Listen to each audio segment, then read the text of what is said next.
नमस्कार, आप देख रहे हैं N24 न्यूज गुजरात। सूरत के भागल में धूमधाम से हुआ गणेश विसर्जन। 20 फीट ऊंची प्रतिमाओं ने खींचा ध्यान। हजारों सूरत वासियों ने भागल के पास उमड़कर गणेश प्रतिमाओं का विसर्जन किया। सूरत में गणेश चतुर्थी के अवसर पर गणेश प्रतिमाओं का विसर्जन उत्साहपूर्वक किया जा रहा है। इस वर्ष भागल के इलाके में 20 फुट ऊंची प्रतिमाओं का विसर्जन विशेष आकर्षण के केंद्र बना है। भक्तों की भारी भीड़ के बावजूद प्रशासन ने पुलिस बंदोबस्त और सुरक्षा व्यवस्था को चाक चौबंद रखा।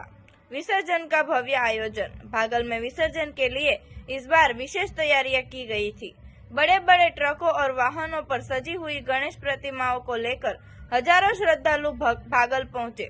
विसर्जन जुलूस में भक्तिमय गीतों और मंत्रोच्चार के बीच भक्तों ने भगवान गणेश को अंतिम विदाई दी। लोग ढोल नगाड़ों की धुन पर नाचते और जयकारे बुलाते हुए जुलूस में शामिल हुए। सुरक्षा के सख्त इंतजाम। इतनी बड़ी भीड़ के मद्देनजर सुरक्षा के पुख्ता इंतजाम किए गए थे। पुलिस का चाक चौबंद बंदोबस्त तैनात किया गया था ताकि किसी भी अप्रिय घटना से बचा जा सके। पुलिस की बड़ी टुकड़ियों के साथ साथ स्थानीय प्रशासन और स्वयंसेवक भी इस व्यवस्था में शामिल हुए। देखते रहे N24 न्यूज गुजरात। सिर्फ हम तक ही नहीं, सब तक।